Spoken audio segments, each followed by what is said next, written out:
Assalamualaikum warahmatullahi wabarakatuh.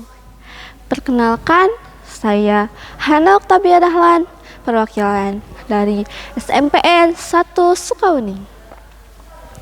Di sini saya akan membawakan sebuah cerita yang berjudul Bully. Namaku adalah Sapa. Aku punya seorang sahabat bernama Sinka.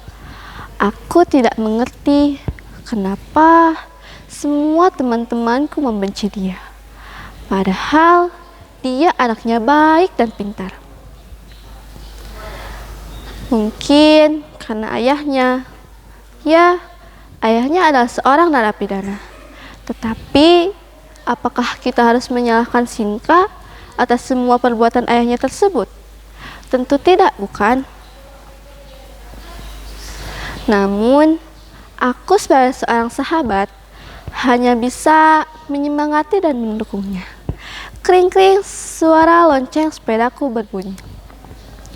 Dari kejauhan terlihat Sinka yang sedang berpamitan dengan ibunya. Nak, ingat, jangan dengarkan kata teman-temanmu yang senang mengejekmu.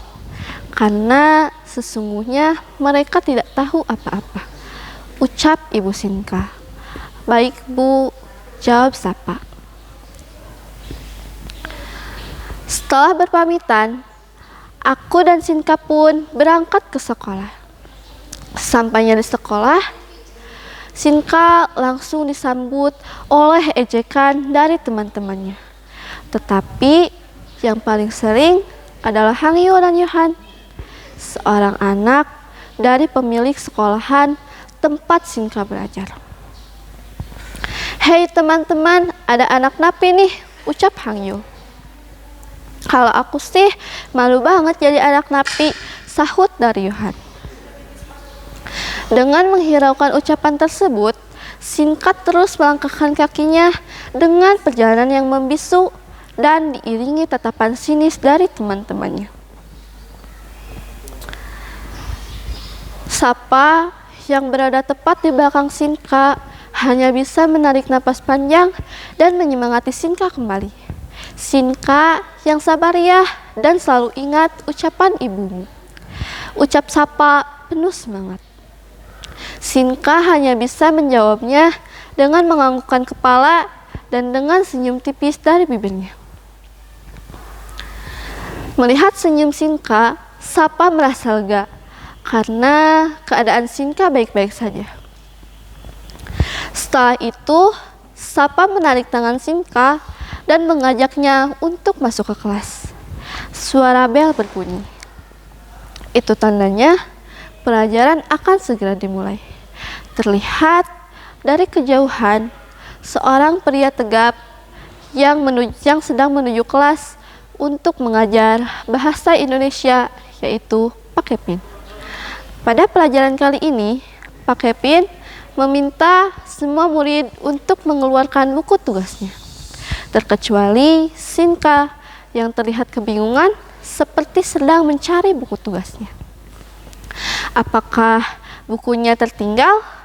Atau Sinka salah menjadwal buku pelajaran? Atau mungkin bukunya terjatuh? Pikir Sapa yang ikut kecemas. Sebelum Sapa mencoba menolong Sinka, Pak Kepin lebih dulu menghampiri Sinka yang sedang sibuk mencari buku tugasnya. Apakah kau tidak mengerjakan tugas, Sinka? Bentak Pak Kepin. Sudah Pak, sudah. Tetapi bukunya tidak ada, jawab Sinka dengan lirih. Ia hanya bisa menundukkan kepalanya dan matanya melirik tajam ke Hangyu dan Yohan yang sedang tertawa cekikikan melihat Sinka dimarahi oleh Pak Kepin. Melihat semua itu, Sapa merasa semua pertanyaan-pertanyaannya kini sudah terjawab. Bahwa apa yang dialami oleh Sinka itu semua adalah perbuatan Hangyu dan Yohan.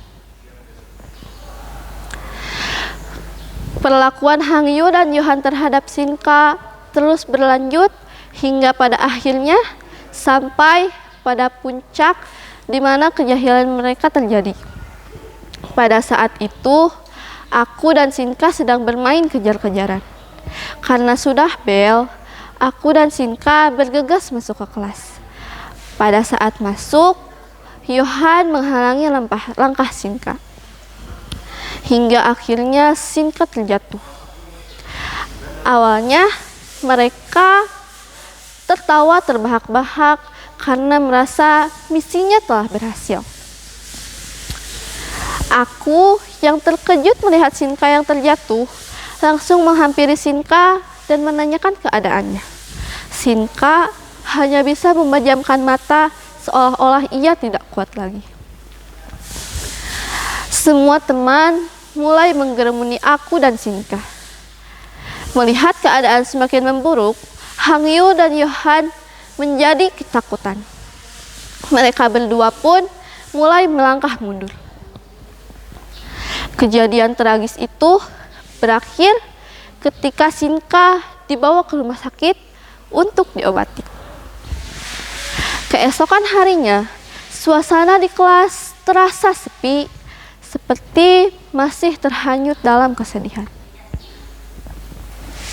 Hang Yu dan Yohan yang biasanya membuat keramaian, kini hanya terdiam di pojok kelas.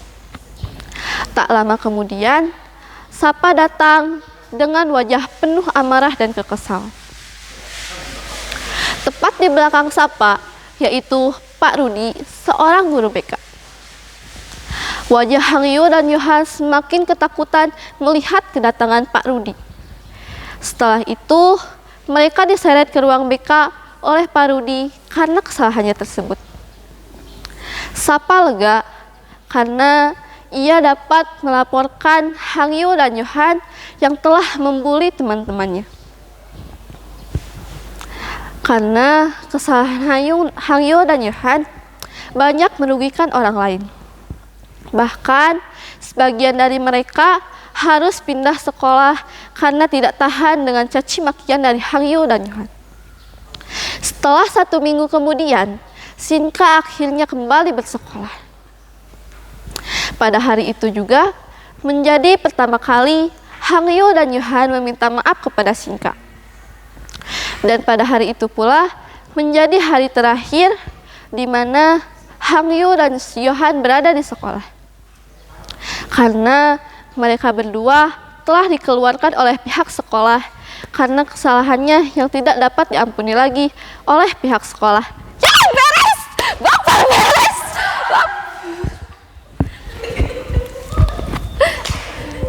Nggak apa-apa, Bapak nanti potong.